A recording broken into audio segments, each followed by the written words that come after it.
Good morning. It is 9:09 a.m. on Tuesday, April 22nd. I'm going to open up the subcommittee work session on SB 148. We're going to get started with the Pledge of Allegiance for the three of us. I pledge allegiance to the flag of the United States of America and to the republic for which it stands, one nation, under God, indivisible, with liberty and justice for all. Especially the allegiance for all. Yes, that's good. Okay, so where we left this off last week was we were kind of up in the air about the language around probate. I consulted with the committee chair to get some legal language on this because he has a little bit of experience with that. But so I have presented an amendment. We still have your amendment as well, Representative Birch. So where do you want to get started? Okay, so keep in mind that I drafted my so-called amendment with all three names on it, and that's just a technical thing depending on where we land up to. Yes. All right. I assume, hopefully, at the end of today, there'll be another amendment with all three of our names on it. Hopefully, That's my goal. we'll have that is the same as my amendment, but we'll see. Okay. All right. So I did a line by line, and it seems, and I think we're most productive today, rather than looking at the original bill, is just I did a line by line between the so-called Lynn Amendment and so-called Birch Amendment. We just call them that for ease. And it seems that there are two areas of disagreement only. And one has to do with whether this bill will cover murder in the first degree only, or whether it'll cover murder in the first and second degree, plus any federal cognate laws and the like. Okay. That's one discrete area. There's a few places I noted it only because it's the language. And yes, the Lynn Amendment also has a effective date. Obviously, we're not arguing about the effective date. Okay. The other area is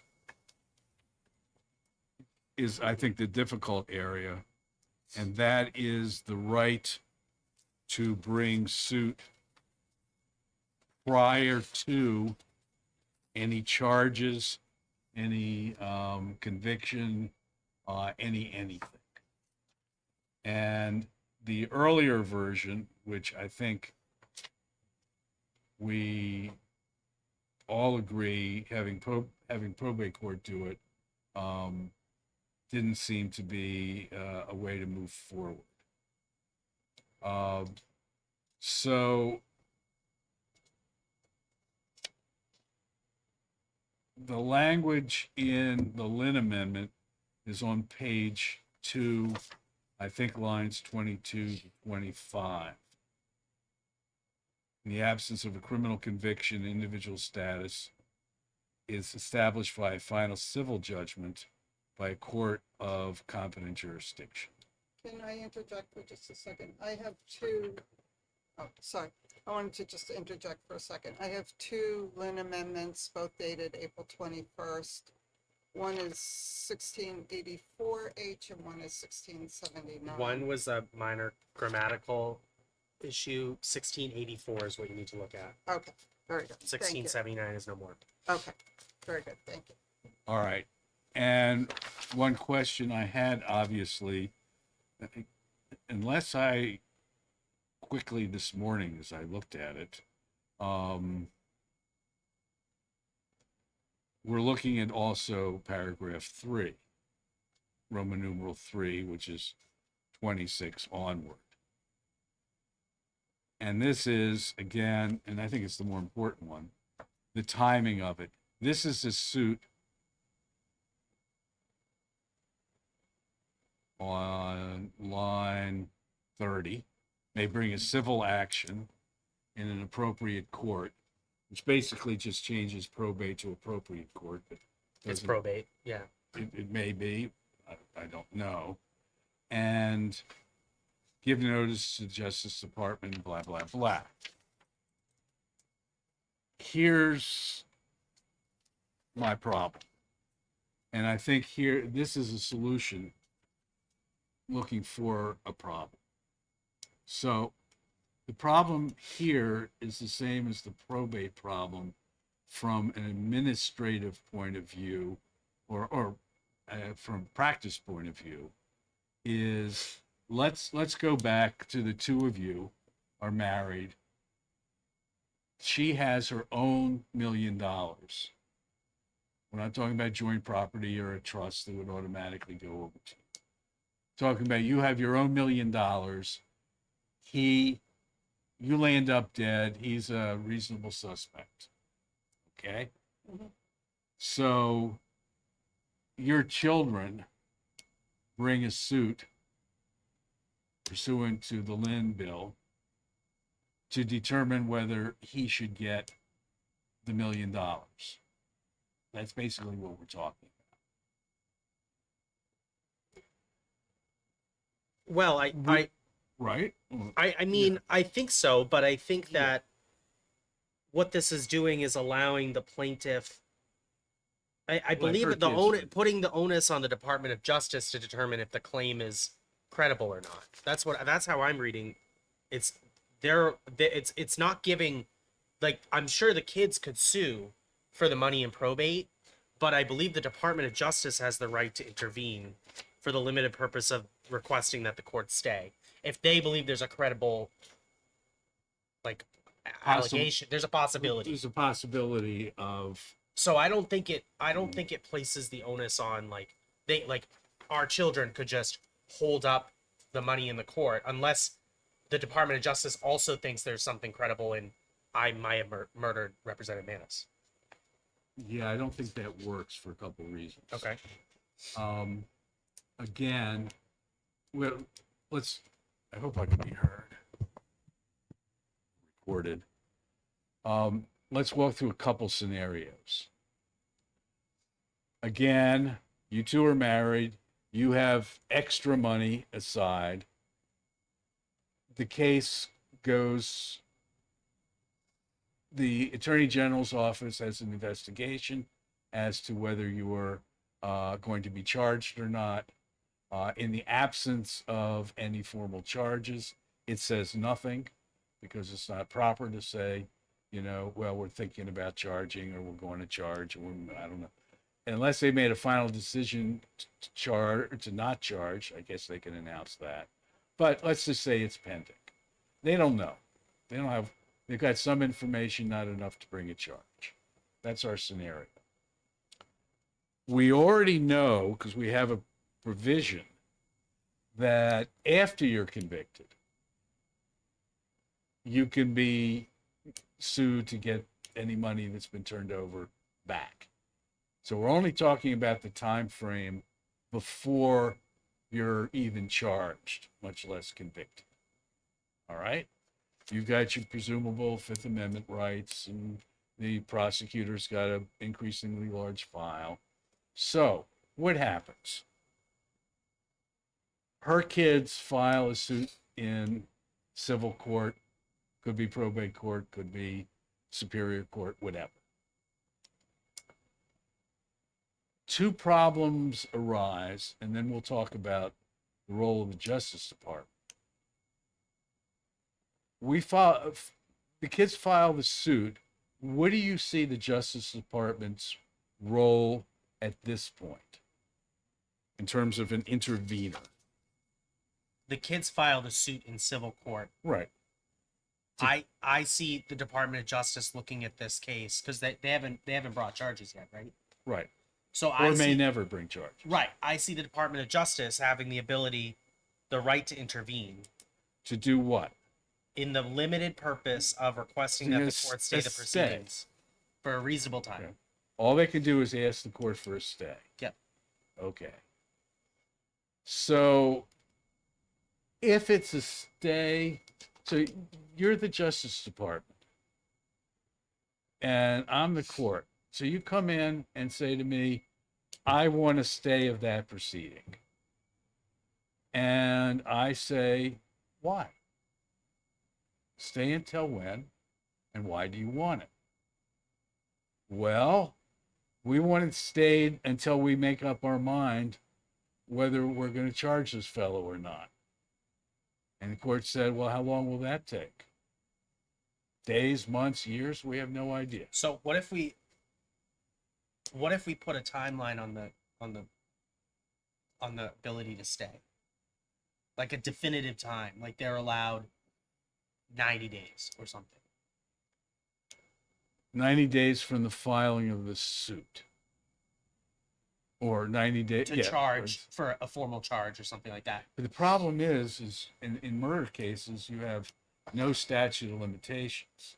Well, Are you going to say that the Justice Department can't file criminal charges after 90 days? You can't do that. No, but we'll say they have the right to intervene for a reasonable time, but we can put a definitive timeline on how long they what have. what would that accomplish? That would solve what you're trying to say is an issue with the language here. I have another problem. Well, can we just bat this but I one think around? my problem is interrelated, but go ahead. Okay. So that's the Justice Department part. They can come in, let's say, and ask for a 60-day stay for them to decide really whether they're going to bring charges or not. If they are going to, either way, the civil case would then proceed even before conviction. So what's the point of the stay? Number one. But the second, that brings into the bigger problem is, let's say those 90 days elapse. The civil case is going, you haven't been charged. We're going to run into the same problem we discussed earlier, which is, I've got a right to remain silent. I can speak to defend myself in this case, but no lawyer on the face of the earth is going to tell me to do so. So you're guilty, you're not guilty, but you're not going to say anything. So you're going to lose this case, even if your charges are never, ever brought. The other side of it is, as soon as that stay is over, I'm going to be asked the Attorney General's office for all their files. So the inherent problem of trying to do this before conviction isn't solved by that amendment, because there's still that tension of how would that case go? So what about forcing? So, all right. So what about forcing back pay? Like, I murder Zoe. Right? Zoe, I'm then convicted of murder, but the probate had already been decided, right? All right, then you can go back to probate or institute a civil suit and claw the money back. That's What what about I found making out. it clear though that like the money shall go Well, it has to be back to, I mean that Okay. the when I talk. murderer has to pay the money back to the Well, trust or that's- probate or whatever, like the court. Right, and that's really two paragraphs from the end. Notwithstanding anything else, any victim shall have a right to bring a civil action in a competent court to recover damages from a person convicted of the murder within 3 years, blah, blah, blah. Okay, that's already there. So it's already there, Yep. which is why I don't think you need the prior one. Now, I know, Zoe, speak. Yeah, no, the other thing is, you articulated what I was going to articulate. Again, between civil court and the criminal proceeding, you've got a different standard of proof. So that's problematic within itself in terms of from the defendant's point of view. But the other thing is from, let's just assume it's children. From the point of view of the children, this whole process then holds up their having access to money that they're legitimately entitled to, assuming the scenario we've discussed, and therefore this statute would make it more difficult for them to access money that could be paying for, let's say, support of the children or college tuition or any number of things. And so it's problematic from that point of view also. Yeah, but fundamentally, you could be innocent. Or, in the legal way of looking at it, the state may never have enough evidence to charge you, presumed innocent. But either way, you can't have a civil court ahead of time yanking that money, which you may be fully entitled to, Right. because you're unable to defend yourself in that court. Okay. I'm just gonna call a quick recess, chat with the Senate Council. Yep. We'll go from there. Okay. Absolutely. I just had another thought before, all right.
All right, we're back. So, I think you're right. And that's so what we want to do um is we'll just start with first degree. Okay. All So we'll right. give you that. So on line 13, we'll cross out or murder in the second degree committed knowingly as defined in RSA 631B. Right. Or you can go to mine, which is what already does that. Yep. Okay. On the Lynn Alexander Amendment, page 2, we'll cross out the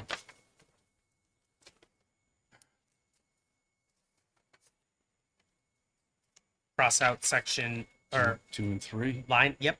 2 and 3. Line 19, Wait, 2 and, oh, wait. 2 and 3, and then I'm going back to line 19 on that page. After all rights appeal have been exhausted, cross that out. Could you be more specific about line numbers, please, so I can, Yep. So line 19, On page 2, yeah, page 2, it would read, a judgment of conviction establishing criminal accountability. So we cross out after all appeals have been exhausted. okay. all right, give you that one because appeals can take a long time. And then we'll cross out the 2 and 3. And then we were looking at, I think page 5 deals with the probate. I think you're right in the sense that page 5 deals with the probate, as long as definition of victim, and that's what we were doing, was looking up definition of victim. We and were that is talking any, about- any member's immediate family or the victim's estate, which is So the you're definition of talking victim. about page 5, post post conviction. Yep. But appeals can go on forever, so we're not timing that. Yeah. Okay. So I think I will What Go are you ahead. crossing out on page 5? nothing. Oh, I thought you- I was looking at line 2, any victim, and I was like, well, what's a victim? And then we had to look up what the definition of victim was Well, in we this get chapter. we were discussing the problem with defining victim before a conviction, but now that we're only dealing with after conviction, you do have a victim. Right. So now it's okay. Can you please just for a moment go to my amendment? It's not that I have any love of authorship. It's just that I've kind of done, other than revising that segment 5, it's what my amendment has done. There's also a definition of victim in our amendment on page 4. There may be one extra line in mine. Yeah, we'd have to take out I after mean- right to appeal has been exhausted. All right, I mean I don't care. It's So gonna be you just redrafted redefine. anyway. You just on page 4. You just redefined victim, which was already in. That's the same definition as what's defined in that statute. I mean, it's not necessary, No. right? Because it's already Yeah, in the area of the law. Well, it includes a state. That's what that definition does too. Oh, it does. Okay. I mean, it's fine. Right. We could keep it in. It's Well, I don't know repetitive, what the unless the individual's the one who committed the murder. I know what you're trying to say is you're Xing out that person from being a victim. I mean that's the purpose of it. But I'm not sure he expresses it very well. Yeah, I would want that out. It doesn't make sense. Does that, Kate? Does the definition of victim in this chapter at the beginning of it say, victim shall mean the estate of any victim, immediate family of the victim, unless the individual who is committed, who is the one who committed the offense? I want to see if that's at the beginning of the chapter. Right. I know. 'Cause we would want that in there. What we're talking about here is making sure you're not considered a victim. Right. That's right. I get that. We're all on that page.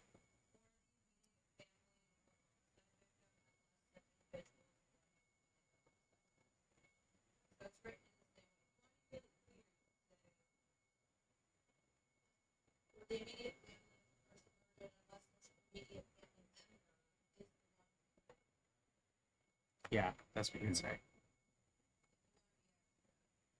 Or do we need the sentence at all? Well, yeah, because the original definition Isn't good. isn't good. So yeah, we just have to change that unless clause just so it reads better. We're all on the same page. Yeah, I'm okay with that. What is the intent of that phrase? It's to make sure when you're talking about the immediate family, you're not talking about Joe. Oh. Oh. Is the one that was convicted of murder, right? Because it'd be Okay. a post-conviction. Right, Right. Okay. So, Okay. so we all agree on it. I'm just, okay. the language is confusing. Yeah. Is all, so. Who is Victim means the convicted. state of a person who's murdered or the immediate family of the person murdered, other than. Unless immediate family is the one like. Yeah. Oh, yeah. It's, the immediate family of the person murdered, other than the individual who committed. All you need is other than. That's what you're trying Oh to yeah. say. Would other than work?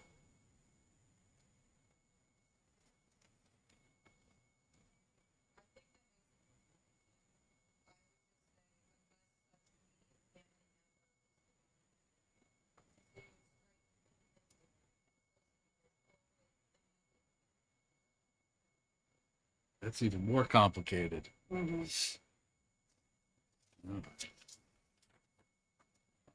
Victim means the estate of a person who was Why can't murdered. we just say who is convicted of the offense? Or is convicted of murder? Victim means the estate of a person who was murdered, or the immediate family of the person murdered, other than the person convicted.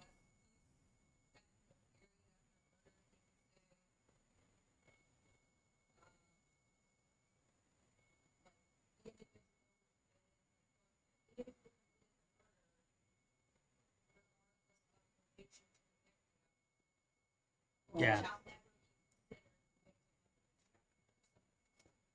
Yeah, it's clumsy, but I mean, we're all on the same page. I just, victim means the estate of the person who was murdered, or the immediate family of the person murdered, but shall not include a person convicted of the murder. Which murder? Right, because you could be convicted of murder for another thing, but not this crime. Right, right. So you want to be specific at that specific crime, right? I think it's in the statute. I don't think you have to do it, but okay. Victim means the estate of Victim. Convicted of. It's just changing it, but shall not include the person.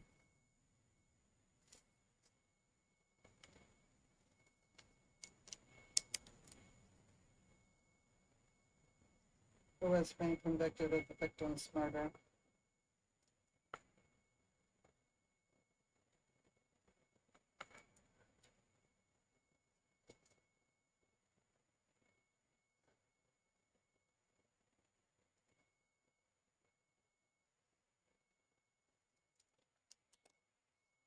It shall not include the person who committed the murder.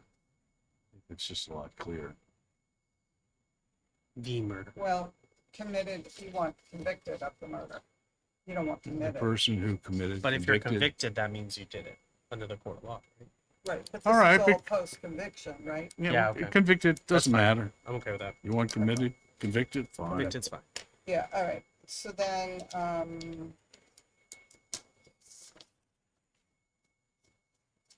I think other than that, All right, now back to the Department of Justice.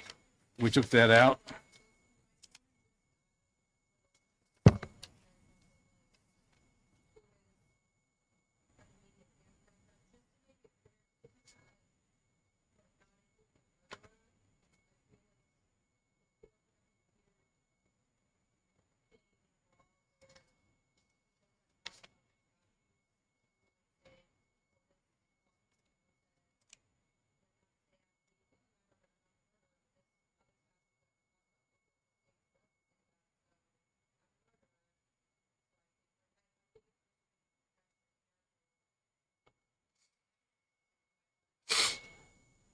I mean, does it hurt throwing in another sentence about It doesn't hurt throwing in another sentence as long as if the person who was convicted of murder is an immediate family member, that person shall not be defined as a victim under this chapter.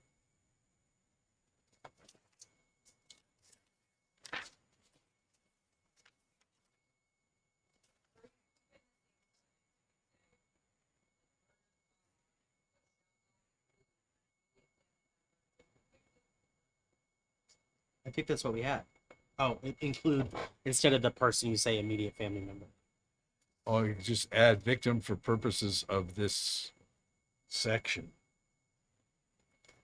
Means the estate, blah, blah, blah. What about saying victim? For the purposes of this chapter shall mean. Yeah, sure. You writing all this down? I thought it's your amendment, isn't it? So what's the language we've got after the comma? But shall not include, No. For the purposes of this chapter.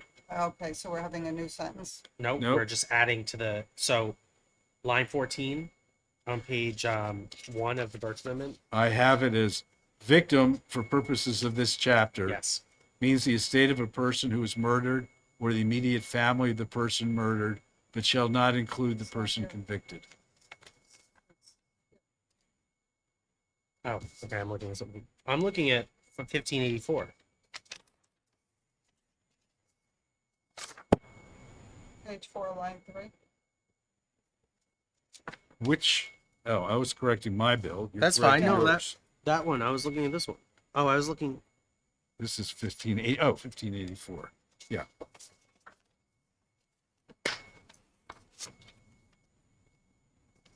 Okay. Yep. Why don't we move Roman numeral 3, line 3, page 4, just under the definitions Beginning. section? Pardon? Say that again. Why don't we move the definition of victim, which is Roman numeral 3? To the on page- definitional section. Yeah, Because I was wondering why it was in there in the first place. And then, right. Chapter 5071, because we have two because chapter 562 has its definitions. We're now in chapter 507, so we're saying for the Okay, purposes okay, of this all chapter. right. So let's leave it where it is. Yep. So what's the language we've agreed to? Victim for purposes of this chapter.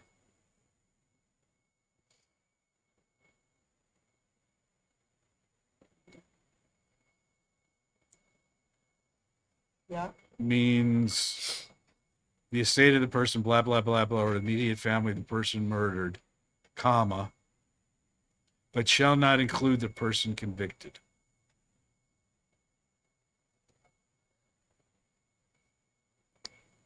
Well, that's all we're talking about is murder. that sentence says murdered, so I assume that. Yeah. That's pretty clear. convicted, So let's go back. murder of the victim.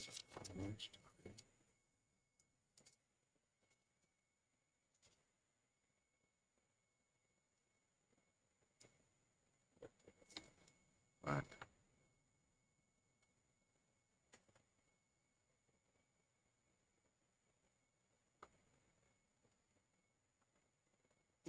I think I've mixed two bills. All right.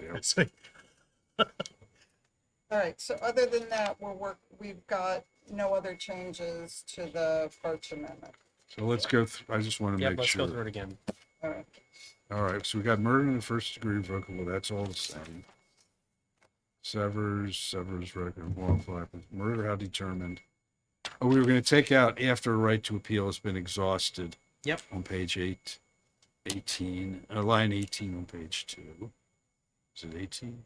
Yep, And sections 2 and 3 are coming out. we're already out. Okay. Perfect. I think on page 1, line 28, that should be appointment of the killer rather than on the killer. Line 28, it's a typo.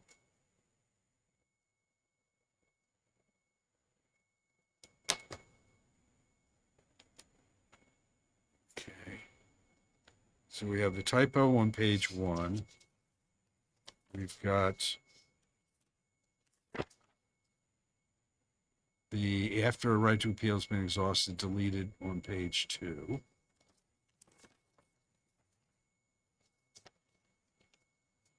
And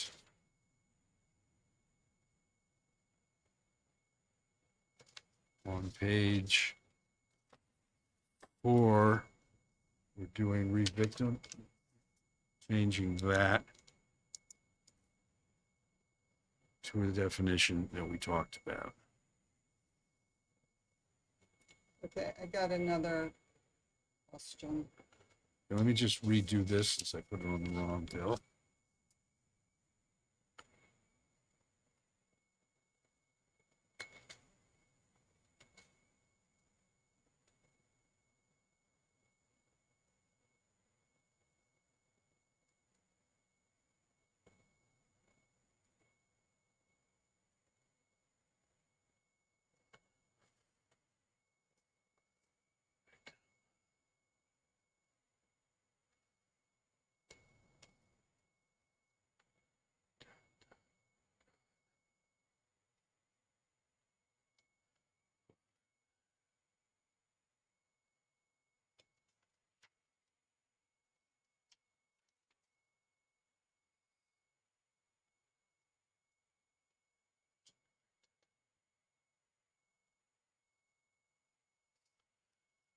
All right.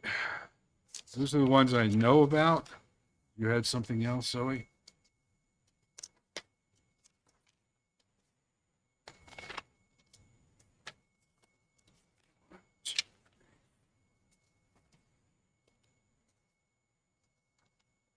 Um,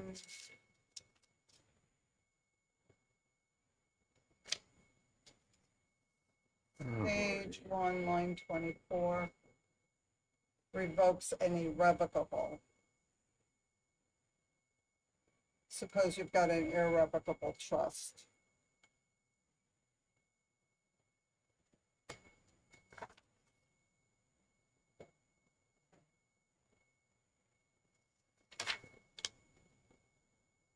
I'm not familiar with this type of law.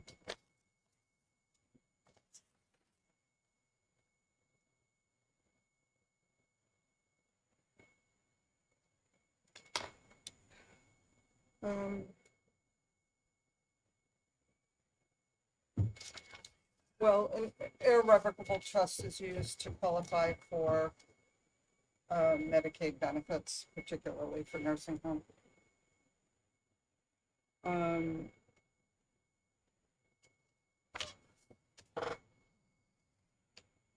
Let's forget about that.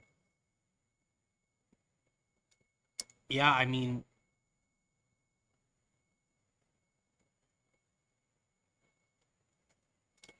Okay, If somebody wants to improve that another year, more than welcome to it. all right. The other thing I'm just thinking about is, did we have in here somewhere court of competent jurisdiction? Or was that in the Alexander? that was what we removed. That was, so the Birch Amendment didn't have that, I believe. Okay, Right. so then we still have in the probate court, on the section of the probate court, we have, No, probate court's all gone. no, it isn't. It's not gone. It's gone up until like a pre-conviction. It's gone pre-conviction. But the reference to the probate court would be on page of your amendment, page 4, 18, section 1, 2. Well, it just says a civil action in the court of competent jurisdiction. May or may not be. I mean, it could be just a regular straight civil Yeah. suit. Right, but on page 2, we've got all this probate court stuff. Not my bill. Looking at it,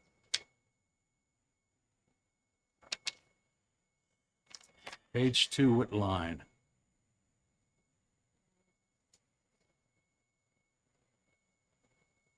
Is this 1584? Yeah, it is. page 2, line 31, starting on line 31. Written notice. This is under protection of payors and other third parties? Yep.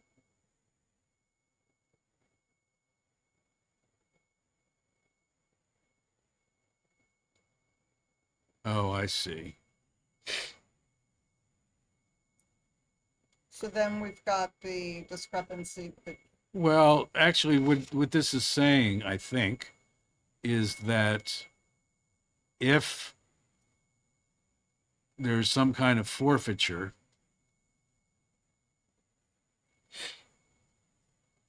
which is allowed, and a third party objects to it, they can send a notice into the court, and the court then holds on to the stuff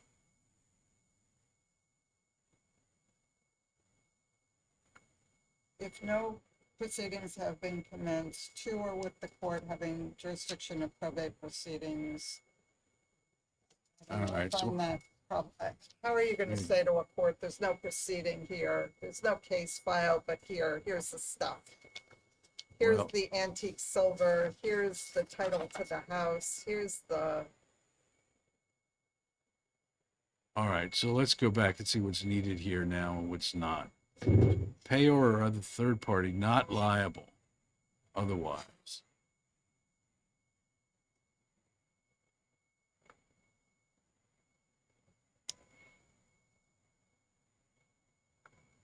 So let's go back to, where's the forfeiture part? I know there's a sentence in there somewhere. page 2, beginning on line 31. Line 34. No, but there's another section. Line 20, page 1. Line 20, page 1. An individual emergency forfeits. Okay. So we can finesse all of those other weird questions by putting in a line on page 1 that all forfeiture proceedings, the idea is have forfeiture after conviction. Yeah, after. After conviction, and then everybody knows what the story is. Forfeiture.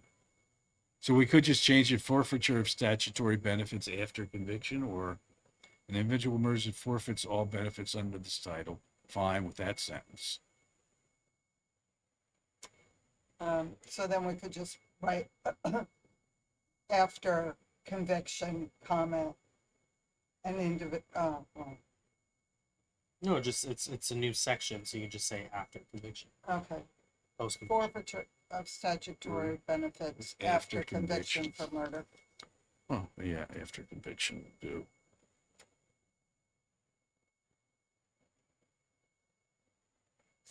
And then how does that solve my problems on page 2?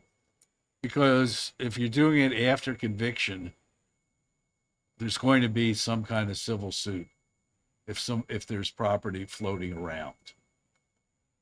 And then it's very easy to figure out jurisdiction in courts and who files what and everything. Yeah, and that way the court's not hanging on to all this forfeiture Stuff prior to. before. Yeah.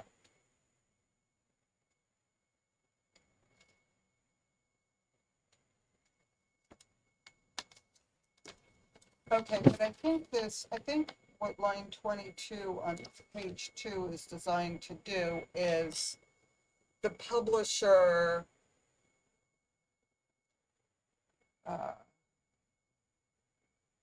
let's see, how does this work?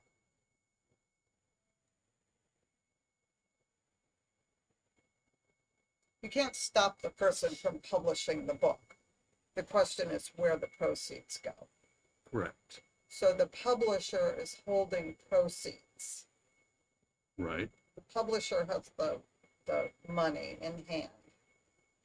And the question from the publisher's point of view is, what do I do with this money? Before Joe is charged with anything, or Yeah. after conviction? Well, this,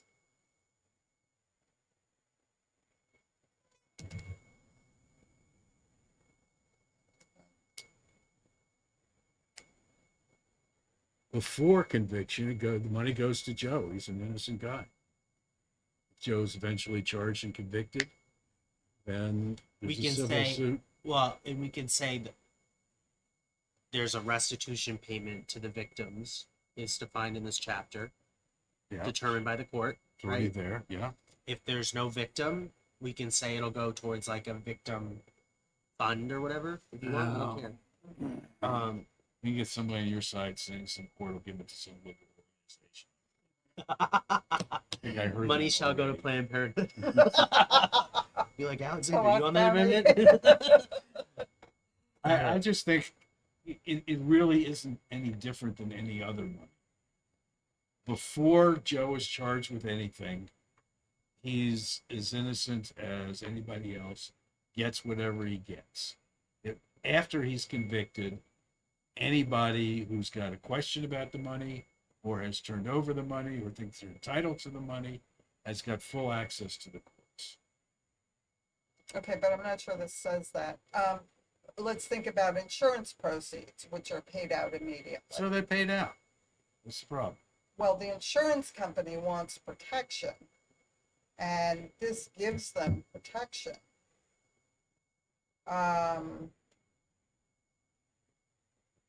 But the way they get the protection is by sending the money to the probate court where there's a non-existent case.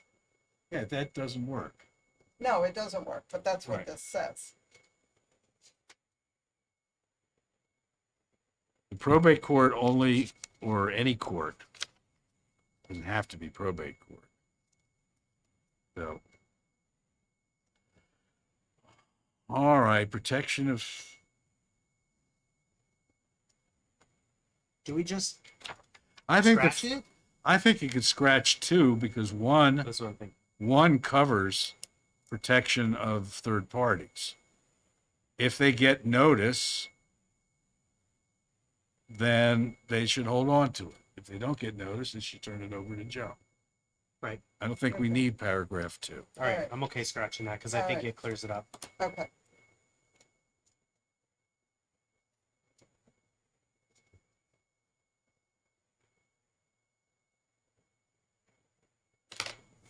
So let me just read it. Okay, so a payer or other third party is not liable for having made a payment or transferred an item of property to, If done in good faith. beneficiary designated.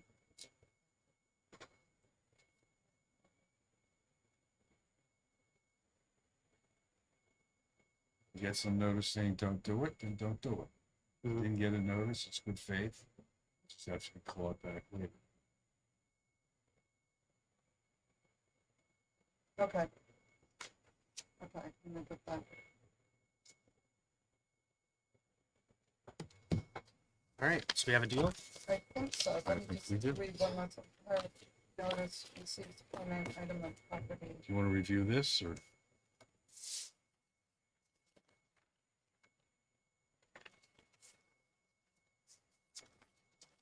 All right, I know I'm nitpicking, but do page 3, line 7.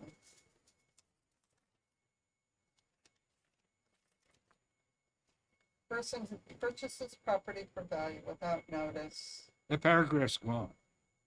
What? We're taking out that section. No, Bona fide page purchase. 3, Oh. paragraph, Page number line. line Oh, 7. line 7. Yeah.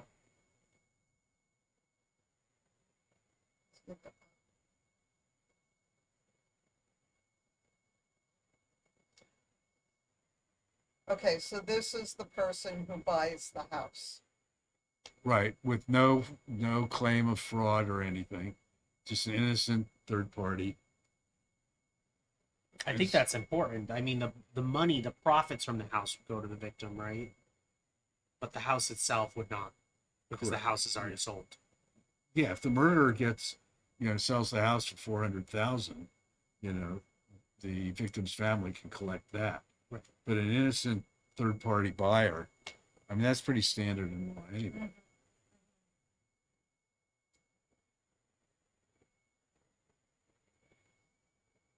Okay, and the book So this would not cover the publisher of the book. Is If, that- well, earlier, if the publisher of the book gets notice not to turn over money, then he shouldn't or she shouldn't turn over money. Okay. All right, I'm satisfied. We have a deal. You sure? Let's get it out now. All right. You need a minute. We can. read this. Personal liability, let's see. Trying to get somewhere at 10:30 elsewhere in Concord. Okay. Okay. Um, Do you want me to bring that to OLS? Yeah, Sure. I think you got, Can you handle it? I think you know everything that needs to be done. Right, that's the language that I got for that. Yep, I think he has it written down. Victim for the purposes of this chapter shall mean the estate of any victim for an offense under RSA 631A or the immediate family of victim, but shall not include the person convicted. I added up murder of the victim. We know that, that's the section. All right, All right. I'm not gonna quibble over that. All right, we're done. We got it. Deal. Deal. As the Jewish, whoop, We're adjourned.